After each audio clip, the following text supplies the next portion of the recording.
அனைவருக்கும் வணக்கம். இந்த பதிவில் நம்ம எதை பற்றி பார்க்க போகிறோன்னு தெரிஞ்சுக்கிறதுக்கு முன்னாடி மறக்காமல் நம்ம சேனலை சப்ஸ்கிரைப் பண்ணிக்கோங்க. கூடவே பெல் பட்டனையும் கிளிக் பண்ணிவிட்டு ஆளுங்கிற ஆப்ஷனை கொடுத்துட்டிங்கன்னா நான் போடுற வீடியோக்கள் எல்லாமே மிஸ் ஆகாமல் நோட்டிஃபிகேஷனில் வந்துடும். இந்த பதிவு ரொம்ப ரொம்ப முக்கியமான பதிவு அப்படின்னே சொல்லலாங்க. இன்றைக்கி பார்த்திங்கன்னா நமக்கு அற்புதமான ஒரு சேர்க்கை கொண்ட நாளாக அமைஞ்சிருக்குதுங்க. இந்த நாளில் ஒன்றல்ல ரெண்டல்ல நிறைய விசேஷமான சிறப்புகளெல்லாம் இருக்குது அப்படின்னே சொல்லலாம். அப்படி என்னென்ன சிறப்புகள் இந்த நாளில் இருந்தது அப்படின்னு பார்த்திங்கன்னா, இன்றைக்கி மார்ச் மாதத்தின் 20ஆம் தேதி பங்குனி மாதத்தின் 6ஆம் தேதி நிறைஞ்ச வியாழக்கிழமை. பொண்ணும் பொருளும் பெருகணும், வீட்டில் எப்போதுமே சுபகாரியங்களுக்கு எந்த ஒரு தடைகளும் வரக்கூடாது அப்படிங்கும்போது வியாழக்கிழமை நாளில் நம்ம குரு பகவான் வழிபாடு, குபேரர் வழிபாடு எல்லாமே செய்யும்போது அற்புதமான பலன் நமக்கு கிடைக்கும். சாதாரணமாக வரக்கூடிய வியாழக்கிழமைக்கு இவ்வளவு சிறப்பு உண்டு. இன்றைக்கி பார்த்திங்கன்னா நமக்கு பங்குனி மாதத்திற்குண்டான தேய்பிறை சஷ்டி திதியும் இருக்குது. இந்த தேய்பிறை சஷ்டி அப்படிங்கிறது பார்த்திங்கன்னா நமக்கு இருக்கக்கூடிய தீராத கடன் பிரச்சனை, கஷ்டங்கள், நோய்கள், எதிரி தொல்லைகள் எல்லாத்தையுமே நீக்கக்கூடிய சக்தி வாய்ந்த ஒரு நாள் அப்படின்னு சொல்லலாம். அதுவும் பங்குனி மாதத்தில் முருகப்பெருமான் வழிபாட்டிற்குரிய இந்த சஷ்டி திதி, கிருத்திகை நட்சத்திரம் இது எல்லாமே சிறப்பான பலனை தரக்கூடியது அப்படின்னே சொல்லலாம். இறைசக்தி ரீதியாக இந்த சிறப்பு இருக்குது. அப்படிங்கும்போது லா ஆஃப் அட்ராக்ஷன் படி இன்றைக்கி நமக்கு 6 சேர்க்கை, 3 சேர்க்கை, 3 6 9 அதாவது 3 6 9 அப்படிங்கிற சேர்க்கையும் அமைஞ்சிருக்குது. அது எப்படி அமைஞ்சிருக்குன்னு பார்த்திங்கன்னா, இன்றைக்கி குரு பகவானுக்குரிய நாள் வியாழக்கிழமைங்கிறது. மேலும் இது மார்ச் மாதம். அப்போ இங்கே ஒரு 3 அங்கே ஒரு 3 சேர்க்கை இருக்குது. அடுத்தது 6ங்கிற சேர்க்கை இன்றைக்கி முருகப்பெருமானுக்கு உரிய சஷ்டி திதி. சஷ்டி திதிங்கிறது அமாவாசை மற்றும் பௌர்ணமி முடிந்து வரக்கூடிய 6வது திதி. இன்றைக்கி பங்குனி மாதத்தின் 6ஆம் தேதி. அப்போது இங்கே 6 சேர்க்கை நமக்கு அமைஞ்சிருக்குது. அடுத்ததாக 3 6 9 இது எப்படி வந்திருக்கு அப்படின்னு பார்த்தீங்கன்னா, இது மார்ச் மாதம், அதனால் 3 அப்படிங்கிற நம்பர் கிடச்சிருச்சு. அடுத்தது 6ங்கிறது இந்த பங்குனி 6ஆம் தேதி அப்படிங்கிறதுல கிடச்சிருது. அடுத்தது 9 அப்படிங்கிறது இந்த வருடத்தினுடைய கூட்டுத்தொகை 2025 இதை ஆட் பண்ணும்போது நமக்கு கிடச்சிருது.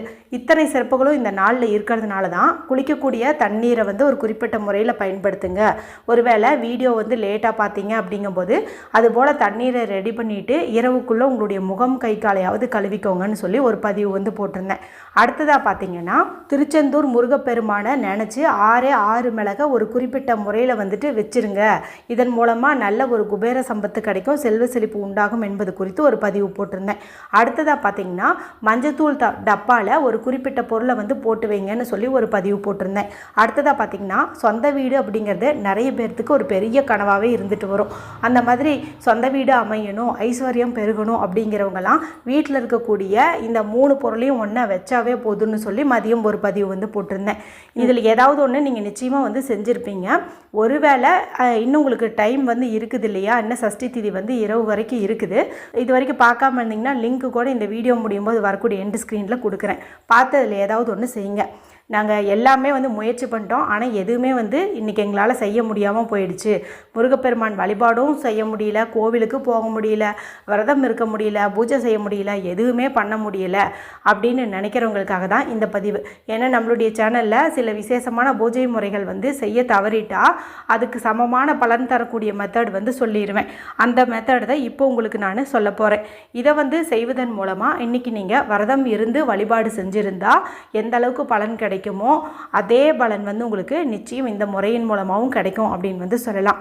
இது யாரெல்லாம் செய்யலாம் அப்படின்னு கேட்டிங்கன்னா, இன்றைக்கி நீங்கள் வேண்டுதல் வச்சுருந்தீங்கன்னா எதுக்காக வேண்டுதல் வச்சுருப்பீங்க? பணம் சேரணும், நகை சேரணும், சொந்த வீடு அமையணும், குழந்தை பாக்கியம் கிடைக்கணும், வேலை கிடைக்கணும், இந்த மாதிரி கோரிக்கையெல்லாம் இருக்கிறவங்க தானே செஞ்சுருப்பீங்க. அப்போ இந்த கோரிக்கை நிறைவேறணும்னு நினைக்கிற ஆண்கள் பெண்கள் யார் வேண்டுமானாலும் இந்த பரிகாரத்தை செய்யலாம். பெண்கள் இதை பீரியட்ஸ் டைமில் செய்யலாமா அப்படின்னு கேட்டால் தாராளமாக செய்யலாம். பிறப்பிறப்பு தீட்டு இருந்தாலும் தாராளமாக செய்யலாம். வீட்டில் அசைவம் செஞ்சுருந்தீங்க, சாப்பிட்ருந்தீங்க அப்படின்னாலுமே தாராளமாக செய்யலாம். இப்போ நீங்கள் உங்களுடைய வீட்டிலே இல்லை, சொந்தக்காரங்க வீட்டில் இருக்கீங்க, அம்மாவுடைய வீட்டில் இருக்கீங்க அப்படின்னாலும் அங்கேருந்து இந்த பரிகாரத்தை நீங்கள் தாராளமாக செய்யலாம். எந்த நேரத்தில் செய்யணும் அப்படின்னு பார்த்தீங்கன்னா, இரவு எல்லா வேலையும் முடிச்சுட்டு தூங்குறதா அடுத்த வேலை அப்படின்னு இருக்கும் இல்லையா, அந்த சமயத்தில் இயல்பாகவே நம்மளுடைய மனசு ஒரு விதமான அமைதி நிலைக்கு போயிடும். அந்த சமயத்தில் இந்த பரிகாரத்தை நம்ம செய்யும்போது அற்புதமான பலன்கள் நமக்கு கிடைக்கும். இதுக்கு தேவையான பொருட்கள் என்ன, இது எப்படி செய்யணும் அப்படிங்கிறது வந்து பார்த்துடலாம். இதுக்கு நமக்கு 3ங்கிற எண்ணிக்கையில் ஏதாவது நாணயங்கள் வந்து எடுத்துக்கோங்க. ஒன்றா 3 5 ரூபாய் எடுத்துக்கோங்க, இல்லைனா 3 2 ரூபாய் அல்லது 3 1 ரூபாய், இந்த மாதிரி சில்லறை காசுகள் ஏதாவது 3 அப்படிங்கிற எண்ணிக்கையில் வந்து நீங்கள் எடுத்துக்கோங்க. ஏன் 3 நாணயம் எடுத்துக்கிறோம் அப்படின்னு பார்த்தீங்கன்னா, இன்றைக்கி குரு பகவானுக்குரிய வியாழக்கிழமையாக இருக்குது. அவருக்குரிய எண்ணுன்னு பார்க்கும்போது 3. மேலும் நல்ல ஒரு செல்வ வளம் பெருகணும் அப்படிங்கும்போது பணம் தானே பணத்தை இருக்கும். அதனால தான் நம்ம சில்லறை காசுகள் வந்து எடுத்துக்கிறோம். மேலும் குபேரருக்கு ரூபாய் நோட்டை காட்டிலும் இந்த சில்லறை காசு அப்படிங்கிறது ரொம்ப விருப்பமான ஒன்று அப்படின்னு வந்து சொல்லுவாங்க. அதனால தான் சில்லறை காசுகளை வந்துட்டு அடிக்கடி வந்து பயன்படுத்தணும், கவுண்ட் பண்ணும்போது நல்ல ஒலி எழுப்பி கவுண்ட் பண்ணணும் அப்படின்னு வந்து சொல்லுவாங்க. அதுக்காக தான் இந்த காசுகளை வந்து நம்ம எடுத்துக்கிறோம். இதை நீங்கள் பரிகாரத்துக்கு யூஸ் பண்ணுறதுக்கு முன்னாடி சுத்தமான தண்ணீரில் வந்துட்டு கழுவி நல்லா வந்து தொடச்சி எடுத்துக்கோங்க. அடுத்து நமக்கு தேவைப்படுறது அப்படின்னு பார்த்திங்கன்னா, ஒரு டம்ளர் தண்ணீர் வந்து தேவைப்படுது.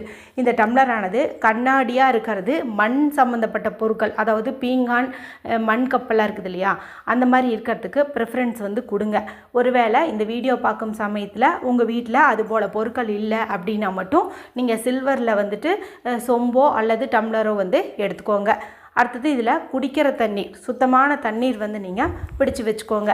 அடுத்து நமக்கு வந்து ஒரு பேனா வந்து தேவைப்படுது. இந்த பேனா வந்து ரெட் கலராக இருக்கலாம், க்ரீன் கலராக இருக்கலாம், ப்ளூ கலராக இருக்கலாம். பிளாக்கை மட்டும் நீங்கள் அவாய்ட் பண்ணுறது நல்லது.